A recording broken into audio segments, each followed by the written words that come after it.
I'm going to go ahead and get started, and then we'll cue up to the house rules. Welcome, everybody, to the Ladies of Sound community chat. You already know what it is. If you haven't been here before, we do have a couple of house rules. The house rules are, if you are not on mute, I'm sorry, if you're not on mute, if you are in here, please stay on mute, just so, you know, all the background noise, sorry you can hear mine as I'm talking right now, but if you go keep yourself on mute when you are not speaking for your viewing experience, if you can click on do not show video participants. And also, don't be shy and use the chat, engage with the community and everybody in here. Please be kind and positive. You know, also feel free to follow each other, drop your Instagram handles in there and stay in touch. We will be getting to a Q&A portion. And when it begins, if you don't mind clicking raise your hand or type a 1 in the chat if you have a question. Questions will be answered in chronological order. So when we do that, we would love for you to place yourself on unmute once either myself or Sammy G gives you the cue, and then you can go ahead and ask our guests questions directly.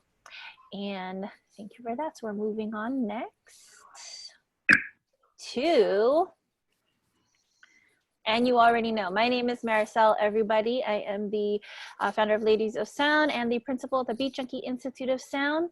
And we have here Sammy G. Hey everyone. DJ. Say hi, Sammy. She is the marketing admin at the Beat Junkie Institute of Sound and Ladies of Sound co-founder. And we are excited today to include our guest, our special guest, DJ Umami, guys. Say hello, Yana. If you see here, she is a Golden State Warrior house DJ and part of the Peaches crew in the Bay Area. Say hi, Yana. Hello, everybody. Thank you for having me.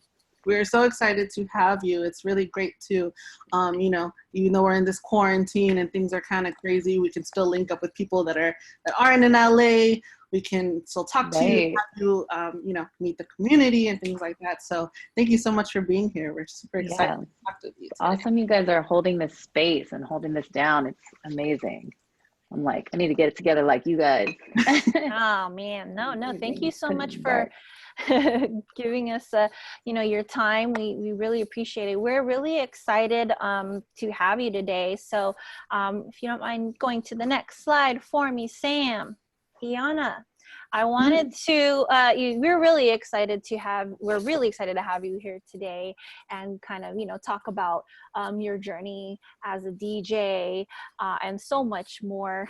Really excited to keep moving on to the next slides, but I wanted to find out how was your journey into DJing? How long ago did you get into it? You know, what got you started, what equipment did you start on, and all that stuff. Yeah, so this is my 11th year as a DJ. I've actually been DJing full time for 5 years now, but I started in probably 2007 on a turntable, 2 turntables and a Vestax 05.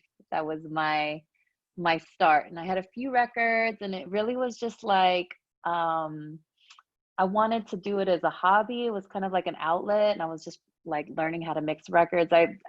To take a step backwards, I was actually a door girl for the Finger Bangers crew. I don't know if you guys know them, but they're a crew up here in the Bay. Cutso, Golden Child, G-Rex, Nick No. They had a party and I would work the door and for them. And I was just like, asked Cutso one time, I was like, hey, can you teach me how to mix records? So him and also Golden Child's wife, they spent some time with me, like teaching me how to blend. And it was just more of a hobby, and I would just play music like after I got out of the shower, like when I got home from work, just for fun. And then a couple years later, G-Rex, I was working the door for one of his parties, like, why don't you open next month? The way he said it was, why don't you open next month, dog? Because he always says dog. And I was like, no, it's all good. Like, I don't think so. And then, and he was like, dude, just open. Who cares? Like, it's not a big deal. And so I did. And I was really nervous, and I probably did a terrible ass job, but like nobody was there. It was like a 9 o'clock slot, at a restaurant that turned into a club. So like the diners were leaving, and like nobody was really coming in yet because it was super early. But after that, it was just kind of like I got pushed in a pool, you know, and had to just keep swimming. It was a really cool experience from there. And I guess we can discuss all of that stuff and my journey later. But yeah, 11 years since that gig. And then joined the Peaches crew, and you know, we had a weekly party, and it was dope. It's dope. That's so awesome. Yeah, shout out to Cutso. He's, you know, a good friend of the Beat Junkies. And also, fun fact, his niece, Abby Wan, is actually one of our OG students. Yes. And also one of our best students. All That's of them what little I hear. kids. Yeah, they're That's so what I good. hear. Yeah, yeah. So that's so dope. So yeah, he's definitely a friend over here. And so now you're saying you so just to touch on that, you worked the door and just I was a got little girl. asked to DJ. I mean, were you nervous? Oh my or were God. you already like getting your practice on before that? I mean, I was practicing a lot, and like I had already, you know, switched to Serato at that point and was able to digitize, you know, like have more accessibility to more music. But yeah, I was so nervous. I think that like night I felt like I was gonna have diarrhea, like nothing was coming out. Like I just feel sometimes I still feel like that sometimes when I'm really nervous for a gig, like that feeling of, oh my God, I'm sick to my stomach. I'm opening for this DJ who's probably not even gonna be there, like when I'm playing type situation, you know. But like, yeah, it was nerve-wracking, and at the time, the landscape of DJing was like the OG DJs were kind of like irritated with like the newer DJs popping up from Serato too. That transition to give DJing like accessibility to everyone who had, you know, music. It was just, there was this stigma behind it. And so I felt like I needed to walk on eggshells around all the DJs I knew personally from working the door and working in the night scene, like tiptoe around that, and like not really like, I didn't really want to like come out. I just, you know, I just wanted to play music and have fun. And that's still what it is today. Same shit.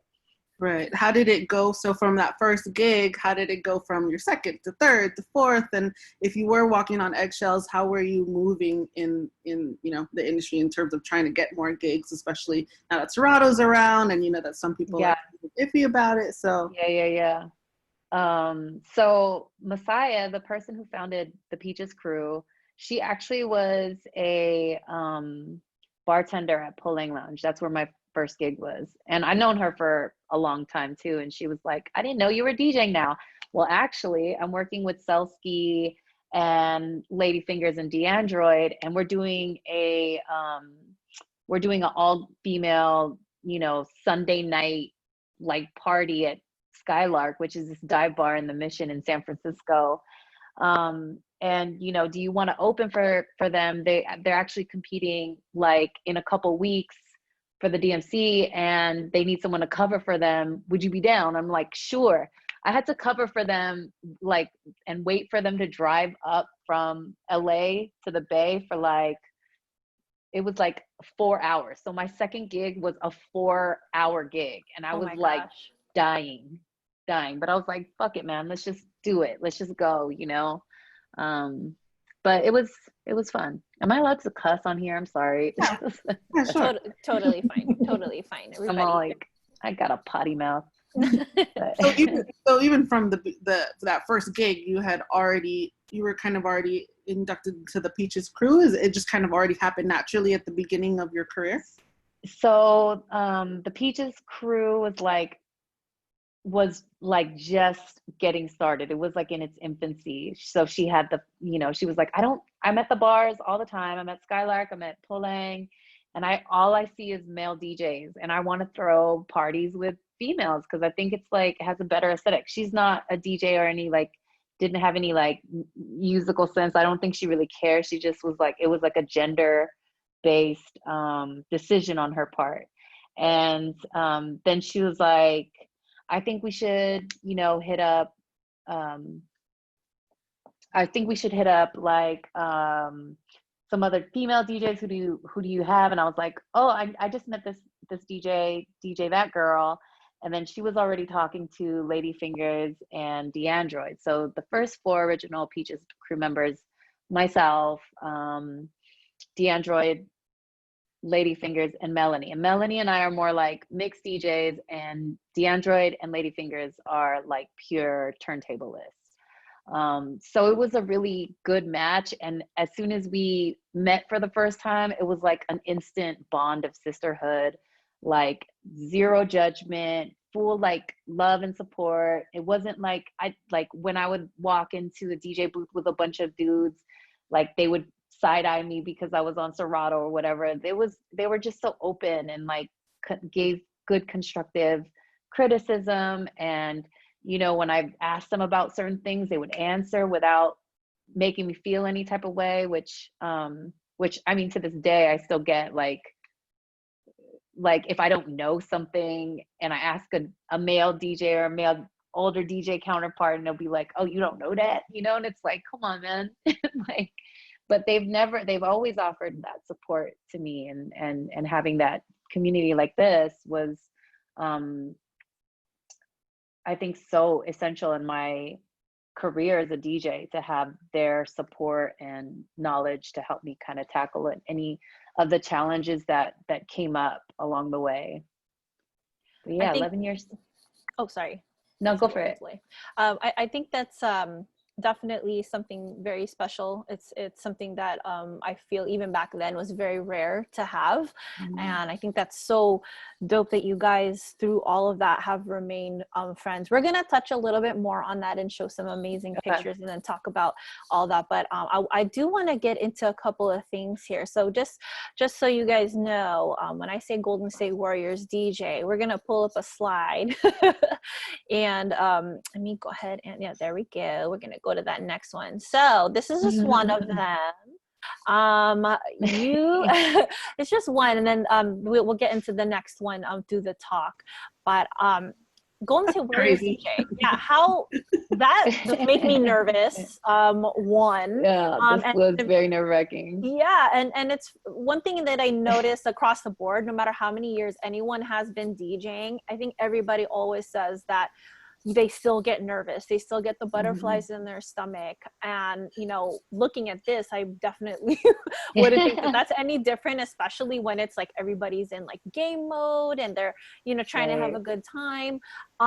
What led you to, this gig? Like you just started DJing. How long were you DJing until, this came along? I think the opportunity to DJ with the Golden State Warriors came in 2012. DJ Solomon, the original official DJ of the Warriors, he actually passed that same year. He was on tour. He was going on tour in Asia, and he was actually looking for DJs to cover for him. So he had like a pool of DJs to cover for him while he was on tour, and actually he got into a car accident in Asia. And unfortunately he passed away. It's a really fucked up story. And I was in communication with him prior to, and it was just like shocking to like have to walk in and be like, I'm like, it was, it's kind of a weird story, but, they were like, well, we need some subs. So they had me like sub every once in a while. And then in 2013 or 14, they said, we need a DJ outside in the plaza. They actually had DJ D Sharp officially become the main DJ for the Warriors. I have to say this all the time, but they were like, we want to create an atmosphere outside in the plaza, outside the Oracle in the plaza, on Saturday nights. Would you be willing to DJ every Saturday night game outside where you see in this picture? And I was like, sure, of course, I'm down. It's a cool gig, like it's decent pay, and then you get like 2 free tickets to the game. And at this time, the Warriors were like starting to come up, and then they were like, we want to have you do before and after the games, before the playoffs. And then this happened. Like everyone would just come out after the games ready to party. Like, and I would just play all bass slaps and people would just go dumb and get hypey. This was actually a very scary moment. This was they like, now there's different rules. Like they won't let me start playing until like 15 minutes after the game ends, because this night, like people were blocking the door. This was me holding, and they were all waiting and watching me, because we had just won. I don't know if this was when we won. Yeah, we had just won the 2015 championship. Wow. And it was Tupac's birthday. I didn't have one clean Tupac track. I was like, I look at this and I'm like cringing. I also use, and mind you, this is like so different to what it's like now when I play, but I used to have to bring two K12s, like both of those CDJs and my own mixer, and wheel them up there every night and then wheel them back down and then bring them. Like, it's different now. They have a setup for me, but it was just like a crazy time. I don't know, every time like I'm sweating right now looking at this. Talk about paying your dues. I mean, Yeah, that's what people don't realize, that you know, you don't, sometimes you don't just show up at a gig. Like sometimes you got to do that kind of work. So that's amazing.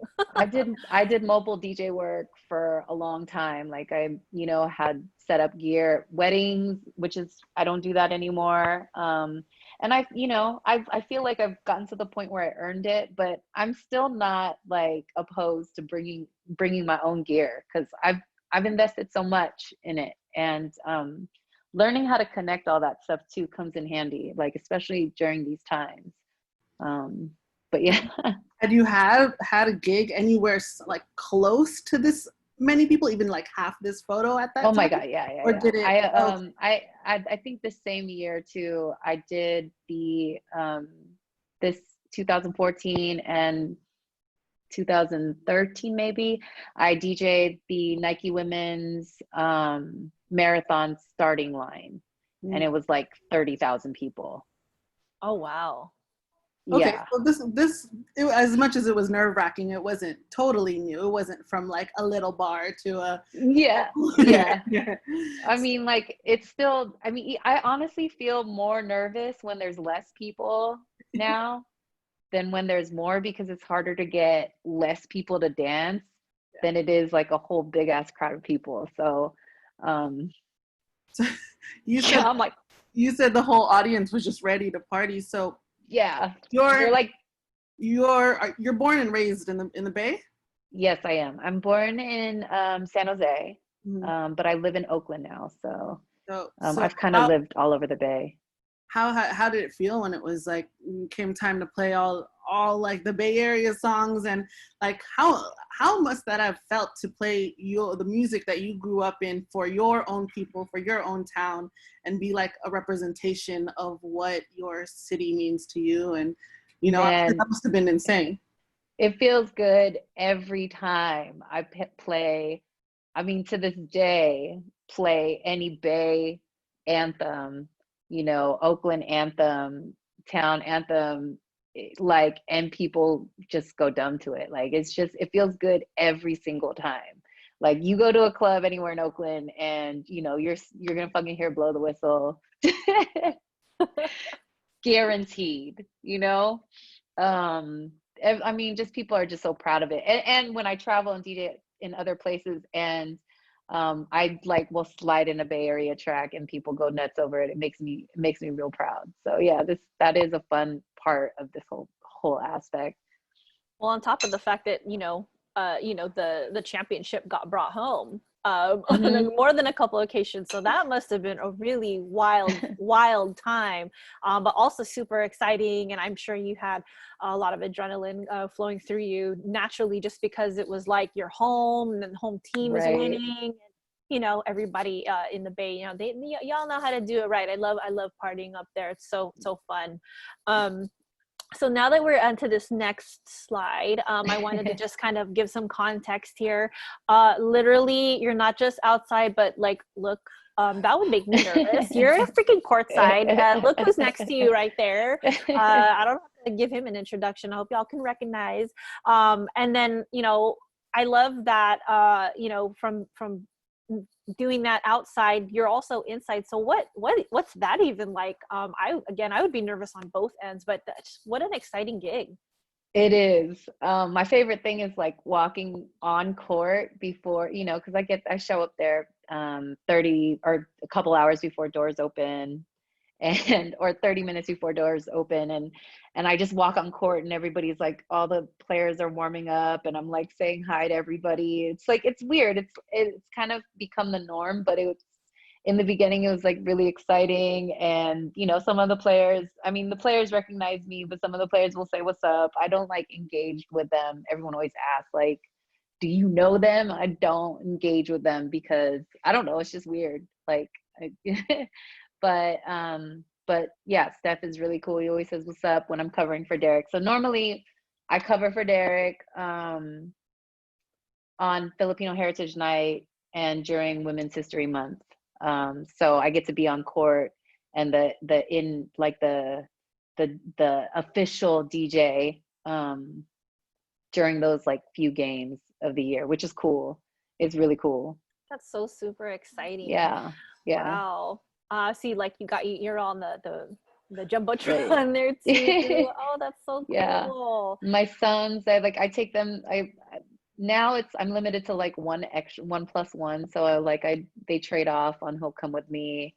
That Too Short picture on the top right hand side has a really funny story. I think it was 2016, game 2 of the finals.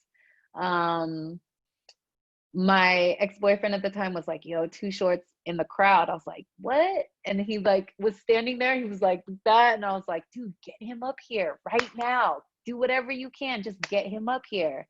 And I had a mic for some reason. Like usually don't pack a mic to the Warriors gigs.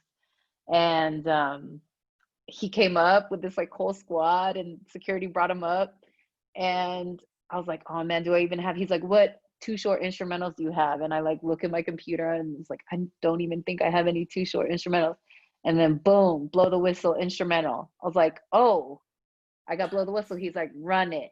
And he said every single cuss word. And I was like, I'm getting fired tomorrow. I'm getting fired. Like, oh my gosh. But it was cool. And I cause I didn't get approval from, you know, the Warriors or anything like that. I just was like, get up here, just get on the mic, you know, whatever. And then he was just like, what's my favorite word? Biatch. And I was like, dude, usually we cut that part out, bro, but okay. It was a really like fun story. I was like, oh my God, I can't believe that he just came up here randomly and played for, you know, 15,000 people in the plaza. That's tight. It's so tight that he was just so willing to do it off just the kindness of his heart. I'm sure he hears that so many times, it's before and a million times, but dude, and when like it's home, right? Right. And normally the artists like E40 always comes to the game. They don't go to the plaza after the game. They go to like, you know, one of the clubs and get like free food and drink and whatever, like go to the valet and the other exit. So the fact that he was actually in the plaza just kicking it and like listening to, you know, I was like, dude, come up here. It was crazy. It was so tight. No, that was really cool that you called that audible. I'm sure everybody was like feeling that. That's for sure. How exciting. Yeah, that's good. So before I move on to the next slide, I really wanted to point something out. If you guys didn't catch that on the top left corner, those are not her friends. Those are her sons, guys. So if you guys didn't know, Umami is a mother of 2, and she was raising them at the same time. You know, she's following her dream to be a DJ. Yeah. So I wanted to bring that up because we do have, you know, students at the school that have, you know, fun facts. We've had think 3 students attend the school, not pregnant, and then along the way during Graduating class, they pregnant. graduated pregnant or were Mm, about to have their baby.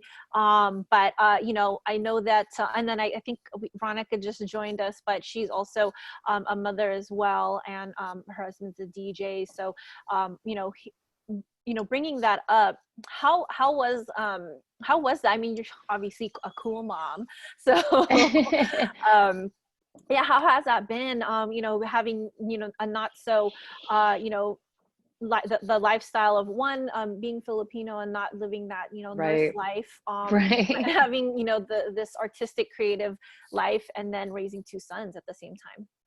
Um, so I didn't have like a anyone to look at to compare this life to. So I just kind of winged everything.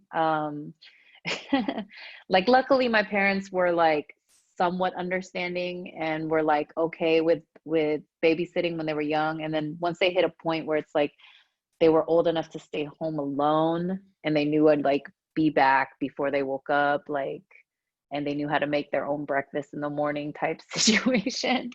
Like everything was pretty chill. And my eldest son, he's actually a musician. So, um, you know, like it's kind of, I think honestly, as un, what's the word? Um, as like how it's not like normal, it's like, you know, untraditional it is to, you know, be a mother and a DJ and, you know, be a single mother for that matter. You know, it like I think that it turned out really good. My youngest son is actually starting his freshman year at Cal Poly. He's playing D1 football. Like I made it to all their games. I made it to all their performances. I was dead tired. Like there was like maybe like 4 years where I was working a full-time job. You know, they were small kids. They couldn't drive themselves. Like it was a hustle. And I was also, you know, doing mobile gigs on the side. Um, but it all paid off and those boys, I think, and hopefully what I hope for is that they are inspired and motivated by, you know, my drive, and I see it in both of them that they're just like unapologetically, you know, just following what they want to do, whether if that's sports or music. No, that's so awesome. What would you, what if there's any, you know, takeaway that you like to give to the moms out there who are also DJs or future moms and things like that? Right. What would you say? um I guess I would just say like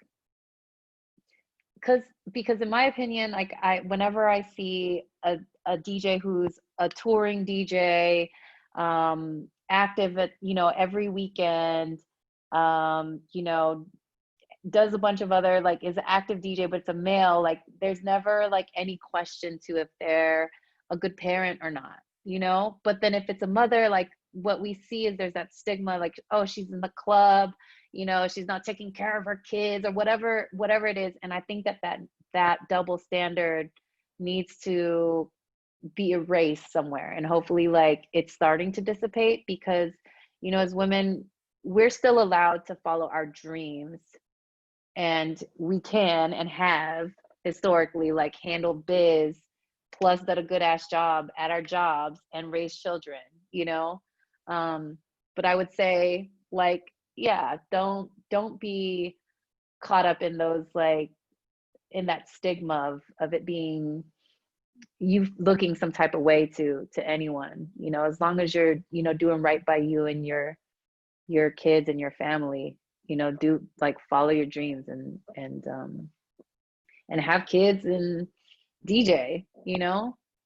Yeah, yeah, for sure, for sure. No, that's something that I feel definitely needs to be normalized in our Right, industry, right? Because when anyone's like out late at night, but people know they have kids, it's like, what are you doing? It's like, I'm doing me, all my business right, handled, and I'm doing right. me. So yeah, I love that. I love that. So keep following your dreams, and you know, we all know you're handling your biz, and shouldn't question it, just like we're not questioning women. Right. That's And definitely I just hope that after, like I know women when they get pregnant, like I've seen a lot of women like Zeta kind of slow down her career after she had kids. And I hope that that's not a thing too. It's just like, you can do it all. You can do it all. Maybe you need like some time, but when the baby's little, but I think it could be done, especially with a supportive partner and community. Yeah, for sure, for sure. So, and speaking of community, now we're going to come back to talking about the Peaches crew, because that's something I'm really interested in hearing about.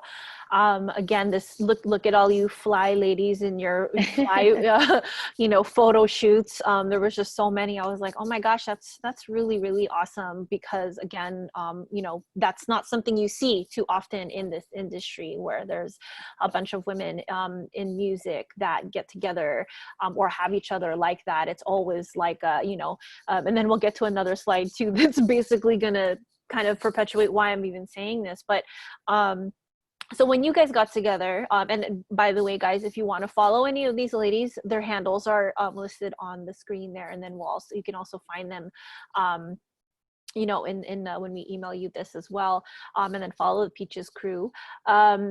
When did you guys did you get together at the same time? Was it kind of like everybody there's like a group of you and then you pulled some other people in? Yeah. How did that happen?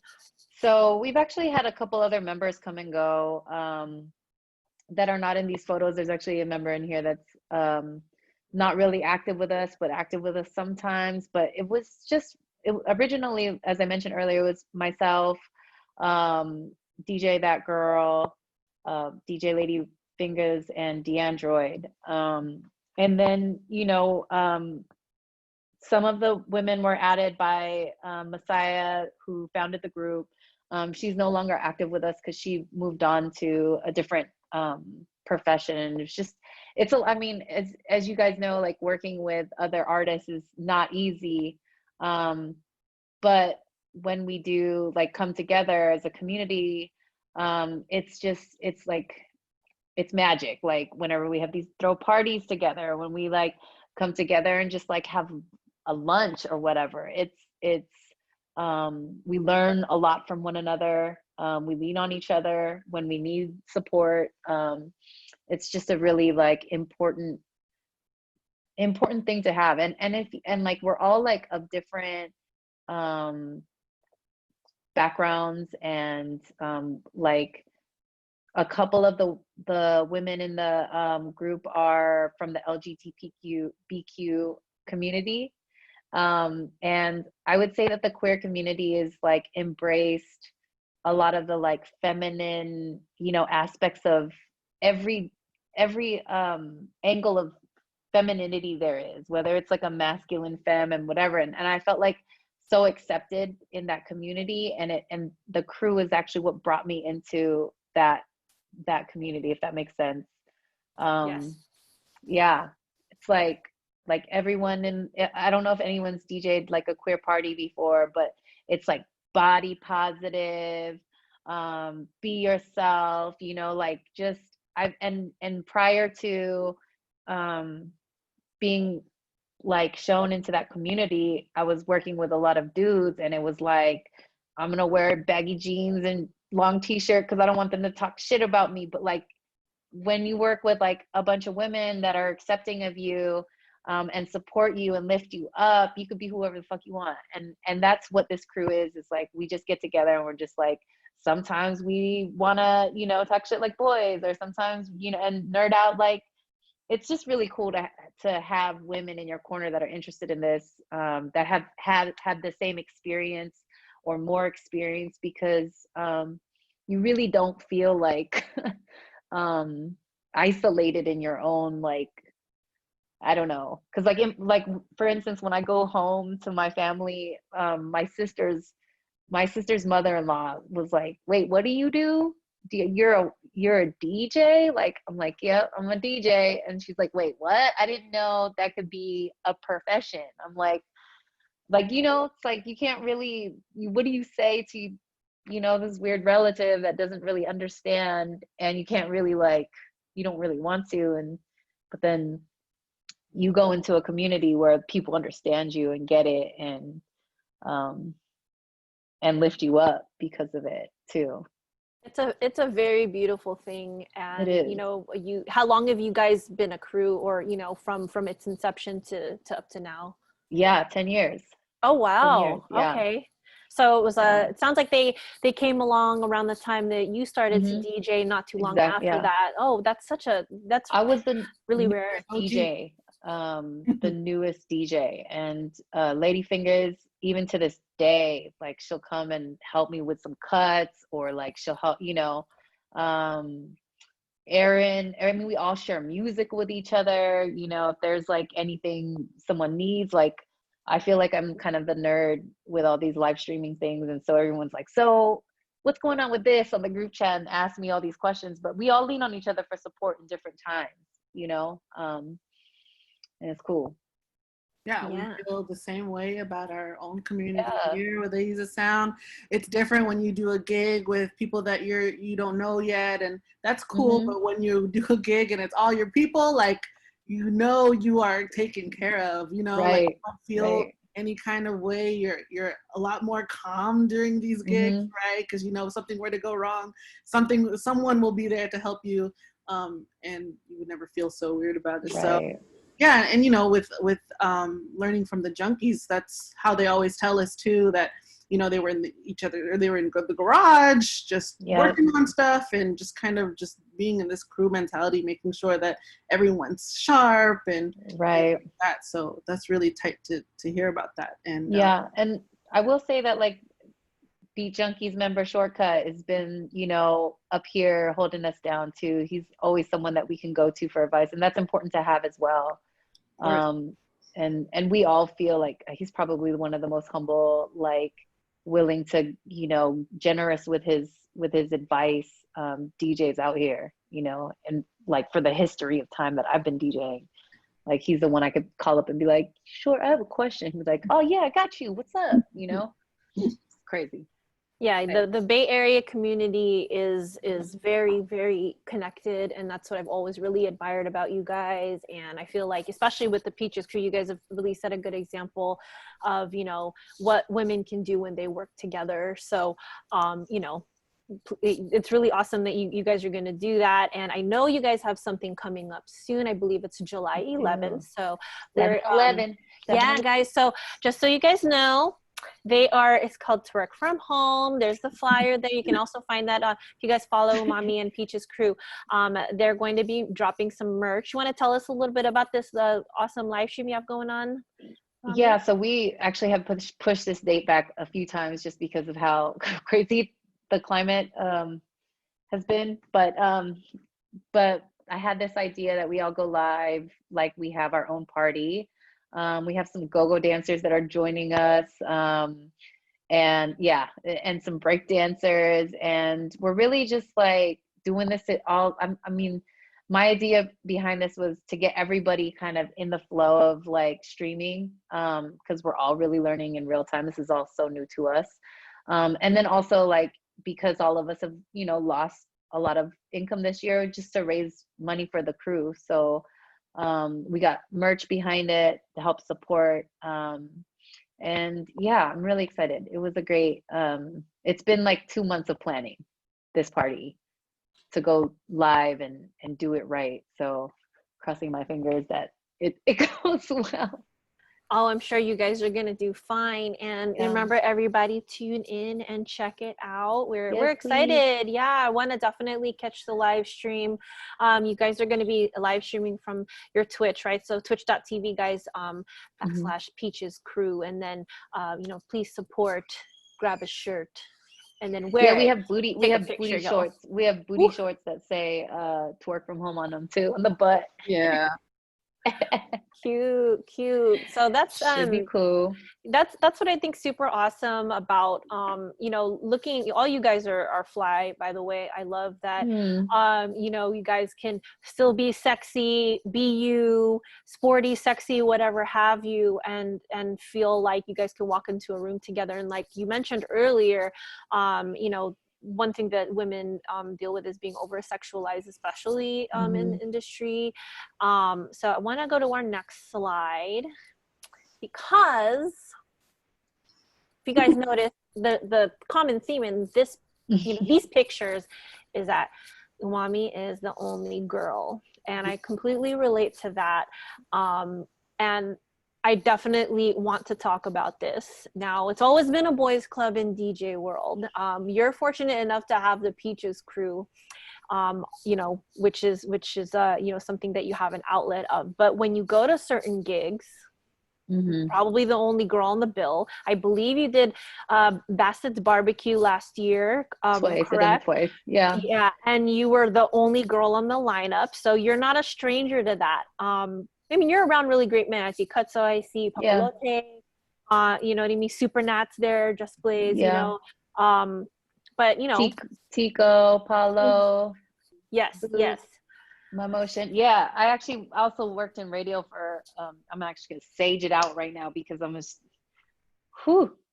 this makes me feel some type of way. I'm like, Let's talk about it, girl. Let's be calm. Take a sip of tea. Yes, let's talk about it, because this is definitely something that we're obviously going to continue to deal with. But the landscape is changing, and I know with the Ladies of Sound, we're really fortunate to have such an awesome support system. Like, the guys are really supportive, especially the guy students. We're all like a family and things like that. Whenever I see one person at a gig, I don't just see one of my students. I see all of them roll deep, and it's a mixture of everybody from different classes. So we're really fortunate in that. But there are going to be times where our girls are going to be going to gigs, and this is the environment that they're going to have to deal with. What are some, if you want to share some stories and just kind of let us know how that is from your perspective, from I want to wear this cute dress today and look sexy, but then I hear from the homies, or I'm the only girl in the lineup, and then the sound guy is gonna question whether or not I can plug my own shit in. So let's talk about all that. Let's talk about all that. Yeah, that's a lot to unpack. But naturally, growing up, I was always kind of somewhat of a tomboy. Like, I never really dressed up too much. I was raised by my dad and lived with my brother and uncle. I watched basketball. I listened to hip hop. I was just naturally this awkward ass dorky tomboy, and so I played sports. Most of my friends were dudes growing up. So I felt like I already kind of was raised in that environment where I was used to being the only girl. It was actually more of like a transition to be in a group of women for me. But yeah, as like I started to express different parts of myself, which I will say there's like 8 different versions of me, and I've learned how to embrace every single version of myself throughout these years, because like I feel like I had to be some sort of chameleon, and like, okay, when I'm with the boys, I'm gonna just dress this, and then if you look at the picture that on the top right, that's the most recent one. I'm like wearing a crop top, and I would come into the DJ booth wearing like not sneakers, like flat boots or some shit, or like a skirt, and I'll get like a comment from, I'm not gonna name names, but they'll be like, "Ooh, you're not wearing da da da da da." Like, and I'm just like, really? Like, I just got here. Can I put my backpack down before you talk some shit about what I'm wearing? Like, it's either I'm never girly enough, or not, or like over sexualizing myself, or like if I post a picture of myself with a bikini on at the beach on a vacation, which like everybody does, like I'll get comments from people I work with in the industry, like DMs, like, "Oh, look at you being thirsty," and I'm like, what? Like, all of that male sexist behavior needs to end. And so now I'm learning to call people out, and like set boundaries around that because it's unhealthy. Like I know it's like suppressed parts of me for so long because of that weird behavior around like how we should look and how we should act, or you should be home with your kids type shit. Like that's not it's not healthy. It doesn't help us grow. It doesn't help, like if we were to do that to a man and be like, oh, look at you, you're wearing J's today instead of Air Force Ones, like who you trying to impress, you being hella thirsty, or like, like I never do that in photos. Like if I just it's yeah, I mean, like it's not my fault that I'm, or anyone's fault that they're objectified, but then we shouldn't be like, I mean, like we shouldn't, like, it's like, I don't know, it's kind of like, let's just normalize breastfeeding in public. I don't know if that's a good example. Like, let's just like normalize that. We're just like, like, why does it have to be a thing whenever a woman does something that's kind of uncomfortable for you because she's either a beautiful woman, or like she's you don't expect a woman to show up being confident in a group of males the way that like it's like I'm being loud or whatever. It's been a struggle. It's also I feel privileged that I have been able to work with such good men in the community, and they've opened up to me, but it's definitely, there's still a lot of unlearning that needs to happen for men. And I think that like, it just kind of starts with you speaking your boundaries on people and being like, that wasn't, why'd you say that? Like start calling people out, I don't know. Because I mean, for so long I was just like, all right, well, I'm not going to wear this dress to this gig today because I don't want, anyone not, right? Like just saying not that I'm like, yeah.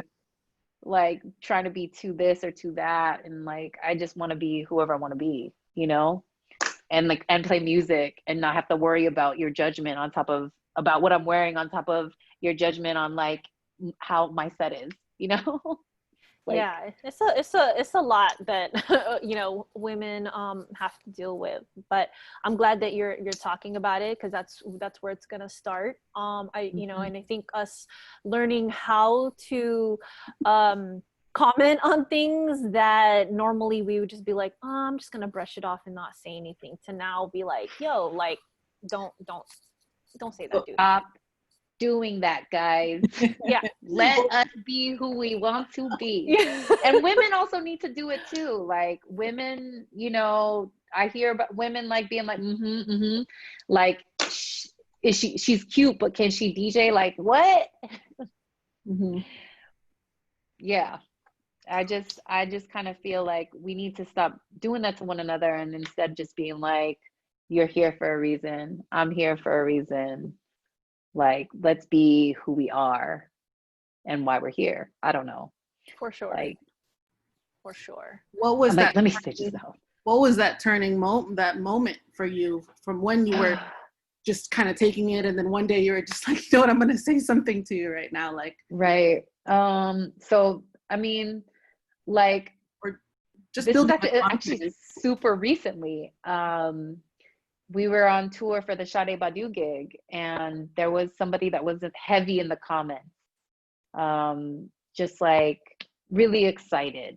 And then the boys were making fun of me that he was like, being too whatever excited for me, and like kind of being this like, fanboy or whatever. And I was like, dude. And they were like, oh, there's your boyfriend, he's here. And I was like, what? Like, and I said, like, you guys are supposed to make me, we're not even in our own hometown, and you guys are supposed to make me feel safe and supported and supported, and that does not, like, that rhetoric does not make me feel good, like I'm just existing, and somebody's excited for us to be there, and can we just end that stuff? Can you guys just be nice to me? Like, I think I've been having some side conversations with some people too about certain things, and I think they're getting it, especially now. Like everyone's kind of moving inward and having to deal with some of the things that they have made mistakes on, including myself, like, and be accountable for, and make changes, unlearn things and relearn things. You know, becoming more sensitive, asking males to become more sensitive is a difficult task, because you have to approach it with sensitivity, and then they think that you're being insensitive and attacking them or whatever, but yeah, you're just kindly just being like, hey, can this change in you just a little bit, because this is insensitive.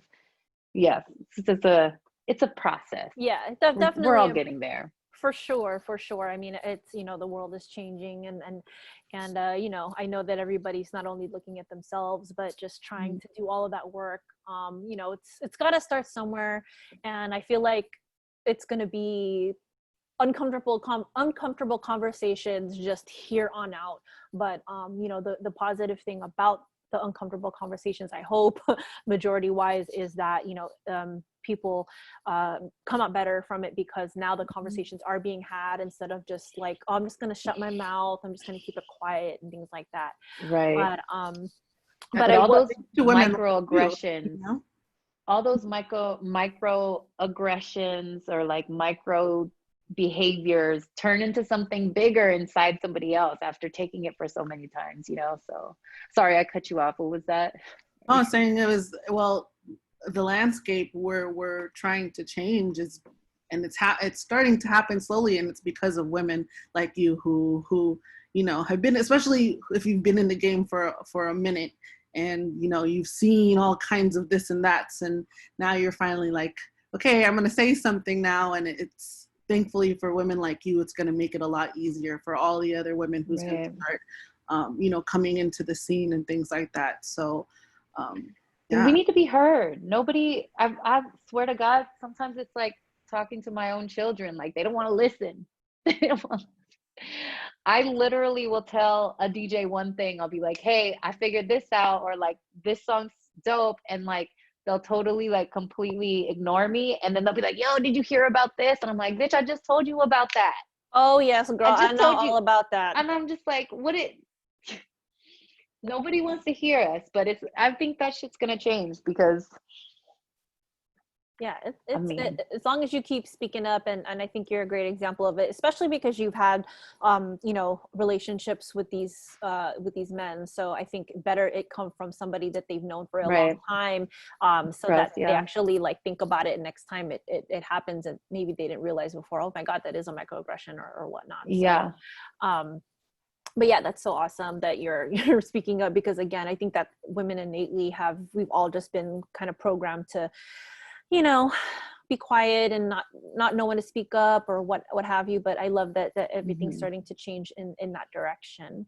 I did want to, I know we're talking your ear off, I actually wanted to open up our Q&A portion. We have a lot of lovely ladies here in the house today. Thank you guys for joining in. So bam, we are at the Q&A portion. And if you guys want to ask Umami a question directly, please type a 1 in the chat, or raise your hand, and then we will go in chronological Please ask me order. a question. Yes, please don't be shy, guys. Don't be shy. Don't be shy. Anyone have any question you want to ask? No one? Are you guys being shy? You want to say something to Umami? No? Come on, guys. I see you. Thank you, Alina. All right. Please unmute yourself, Alina.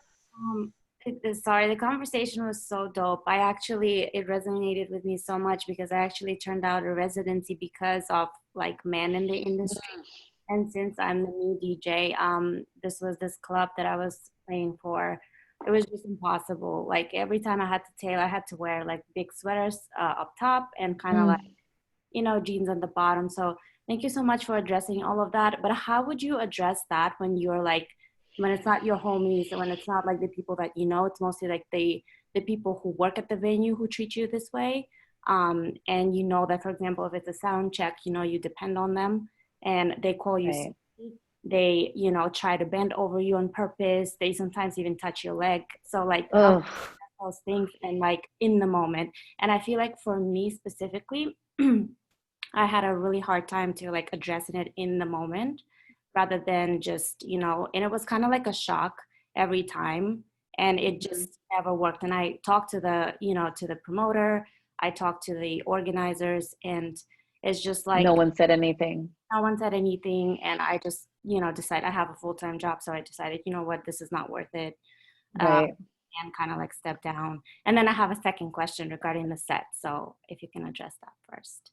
Yeah, I think what you did was brave to step away from a gig, especially if like, you know, you were uncomfortable. And unfortunately that shit happens, man. Like, I got booked for a gig and was really excited about it. This is like one of my dream gigs. And then like the promoter hits on me and asks me to like come up to his hotel and do cocaine with him. And I'm like, no, where did you think that like me saying yes to this gig was going to result into that? And I had to, you know, be nice because it was someone important in the industry. And, you know, it made me, and that kind of shit kind of makes you feel small. Like, oh, am I just getting booked because I'm being objectified by these promoters and they just want, you know, whatever. And do I even deserve to be here? And it's like, no, like, can't think that way.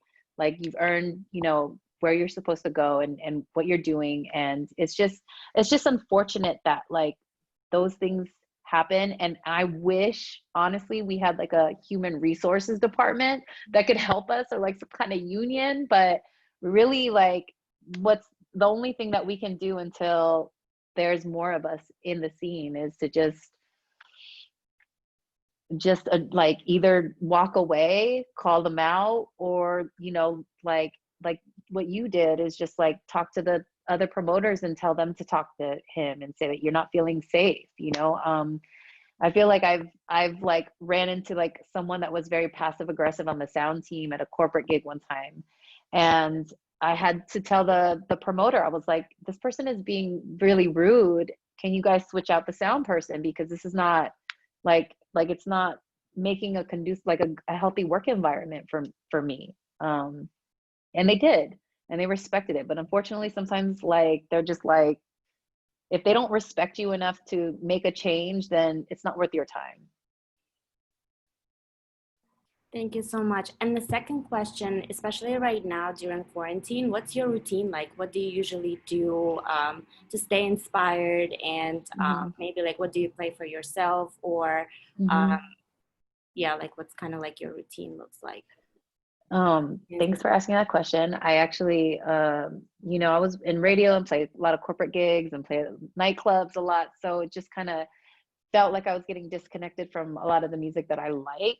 And so this live stream kind of situation is reconnecting me with like being able to play whatever I want and expressing myself in the way that's not necessarily like what I get paid to do. So like in the morning, you know, I'll wake up, meditate, and then I'll just like get on turntables and like cut to, I have an instrumental that I've been running, two instrumentals that I've been like running on a reg and just like practicing to in the morning. And I never really had that time before because I was always like busy getting ready.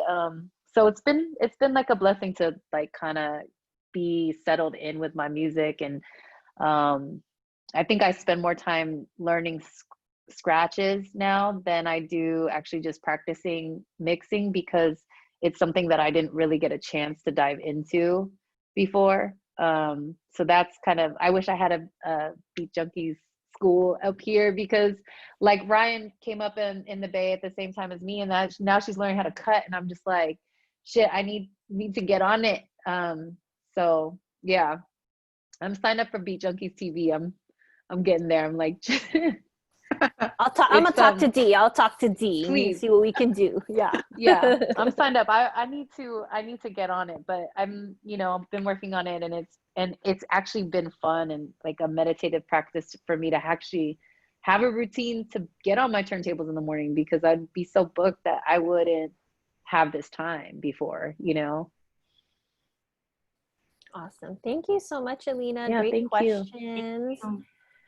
All right, guys. So anyone else want to make a comment, say hello, ask a question? Oh, I believe we have a question in the chat. Oh, it went to me privately. Evina said, "Will you be dropping more?" Oh, well, we'll get right to that. Actually, yes, we got to show you guys this merch, and here we go. So, if you guys don't know, this was one of Umami's pivots here. Look at that. She got the mask. If we could see, I think you have the tattoo. That's where the inspiration came Right. from. Yeah. Tell us a little Yeah. bit. Yeah, dope. I got this tattoo. My friend Regina, who's actually you'll see in a second.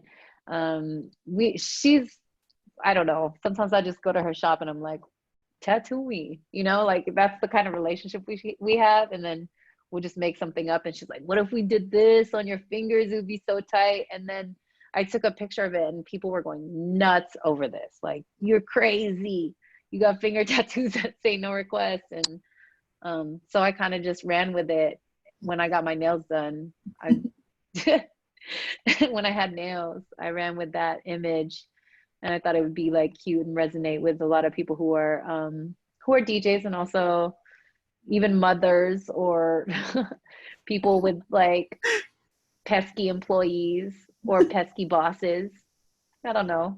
You ever just flash that when anyone does make a request? Yeah. You ever just like, throw I did the first like couple gigs. I was like, no, I look like an idiot. Like these people, just like, they're like, what? I'm like, and they can't, it's all dark, so no one could see it. But it is, it's funny because it's like a peace sign. It's like, hey, nicely, no request.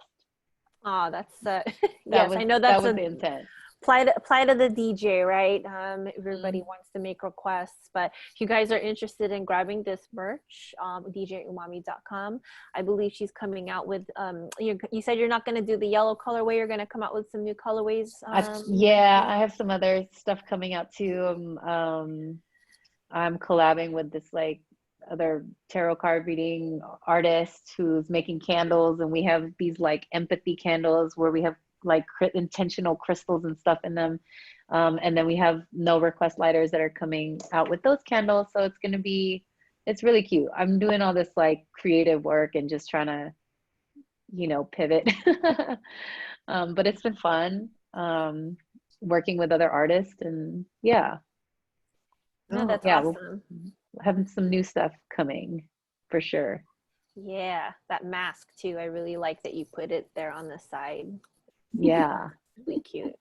So if you guys want to cop that stuff before it's gone, and then she's gonna have some new stuff, please check out djumami.com. And then we're gonna move on to before we go, obviously, if you guys please follow at DJ Umami, SoundCloud and Mixclouds. Love it when it's easy like this, right? It's all the same, DJ Umami. And then obviously you can get the merch and check out more about Umami at djumami.com. And then we're going to move on to our sisterhood spotlight, guys. So this is really this is a really special one because when we usually ask our guests if they'd like to nominate someone, but Umami's like, you know what, I just know too many dope women, so I'm just gonna go ahead and give us a few. So I really do love that. Again, you guys know that we do this because if you can't buy something, the least that we can do is share, right? Share, follow, and like. This is a really special spotlight here. If you guys haven't heard of Pam the Funktress, rest in peace to Pam, but she was a very pivotal DJ. She was part of the coup. You see there with Boots Riley. She unfortunately passed away a few years ago, but what was really amazing is that her legacy still lives on, and she does have something called the Purple Pam Foundation, which we were fortunate to work with the foundation and actually provide a scholarship through Ladies of Sound. And we selected a lucky winner, and she attended the school and got a intro to DJing class with us to learn the art form.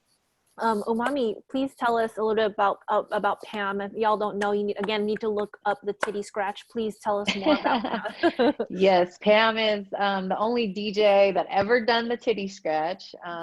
And she had been one of my elders. I mean, like, she was one of those DJs who rightfully so, was just like, move over, it's my turn. But then ultimately softened and was like such a support and would lift me up, and was just one of those people that I would look forward to seeing all the time. And when before she passed, she was touring with Prince before he passed.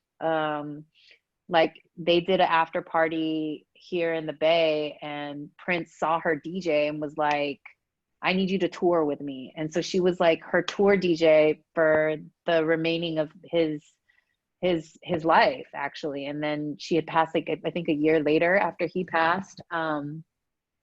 But I mean, last time I saw her, she was telling me all the stories about what it's like to be with Prince, and how she, had been to Prince's house. And what it's, just how like he started calling her original name is Pam the Funkstress. And then he started calling her Purple Pam, and it was just like perfect because, he's, yeah. And so she was like, I'm Purple Pam now, I don't care. But yeah, think about her always. She's like someone to definitely look up to. Yeah, for sure. She's a turntable queen, guys. You can go ahead and follow Pam Funkstress on Instagram and keep up with the foundation. Hopefully when we get the school back open, we'll be able to, work with them again. I think we do have some plans. I've been talking with Alex, and we're trying to get another scholarship out to. Are you guys teaching the titty scratch? We are not. No, we are not. I don't know. Sam, you want to go teach that? I'm gonna figure it out. I'll figure it out. You got it. I think I can get it. If you got a standing desk, just go all the way up. The next person in our spotlight is Joyo Velarde. She is an artist and a singer. Please introduce us to Joyo Velarde. She's also from the Bay and a good friend of yours. Yeah. She's Lyrics Born's wife. She's toured with Lyrics Born. I think she's doing a project right now, and I wish I looked it up beforehand. But she's been singing on a new project. I can follow up and email it to you. I totally forgot to do that. But she's always been just kind of in the shadow of Lyrics Born, but she's such a wonderful artist, and she's also another Filipina sister. She's just incredible vocals. Thank you. Yeah, so you guys can follow her at Joyo Velarde. If you and then I believe you can also look her up, but we'll get that information from Umami and share her new project with you guys. Our next sisterhood spotlight. See how awesome, right? I love that there's so many. I didn't know I was gonna do one. No. Honestly, that's something that we definitely want to keep encouraging, because there's just so many wonderful women that deserve the spotlight, and we only have been featuring one, but shit, I mean, why not? I love that we're featuring more.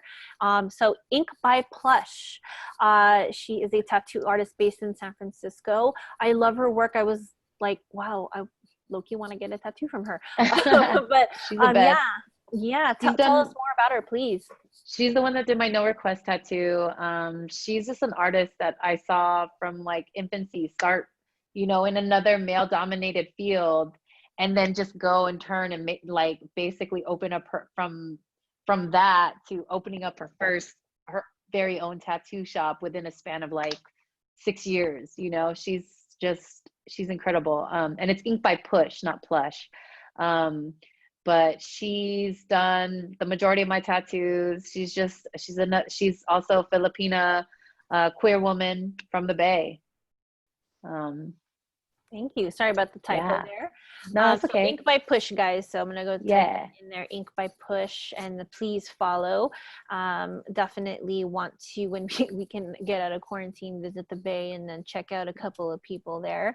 Yes. Our last person that we're going to spotlight, I'm sure you guys have all seen her at the school and also at DAM, DJ Bite Size. So Kelly has been, or Bite Size, I'm sorry. We actually met because when we first opened the doors at the school, she was one of our first students that did private lessons. But she has come such a long way and is making a really, really, she's just storming into the industry. And you guys would never think that because again, Bite Size she's like the cutest, tiniest person ever. And but on the turntables, y'all better watch She's out. a boss. Yeah. That's exactly everything you said is why I chose her as a spotlight. I think that if anyone's coming out from the Bay right now as a girl, she's making like the biggest moves. And I mean, I've seen her, like the first time I met her, I was like doing some Apple gig and doing some like demo on Serato, and I was super hungover, and she came and she was like, "Can I get on?" And I was like, "Yeah, go for it, man." And then she gets on and she just starts killing it. I was like, "Oh shit." Like, Yeah. but Yeah. she's Really, she's so dope. And yeah, she's also like, trained by a lot of my sisters, kind of one of Selsky, who's yeah. yeah, yeah. Yeah, she's definitely in good company. Selsky, you guys know she's DJ from the Bay, Mhm. and I actually seen her in. I think she was in a couple of the homerooms. So I know the guys have known her. A couple of the guys have known her for a long time. But when it comes to turntablism, guys, Bite Size is definitely someone to look out for. And I'm sure when there's the chance for everybody, the chance comes again to start battling, you're gonna see Bite Size's name. So please follow her at DJ_Bite Size. Thanks for featuring her. Yeah. All right, and our next slide. So before we go, we support your sisters in the live stream listens. We wanted to, first of all, of course, you guys know, follow Umami on SoundCloud. Just type her name on Mixcloud too. Very nice, easy, and simple. Look at that picture of her and Sway. She has a dope mix of Sway in the morning. The interview was really, really tight for him.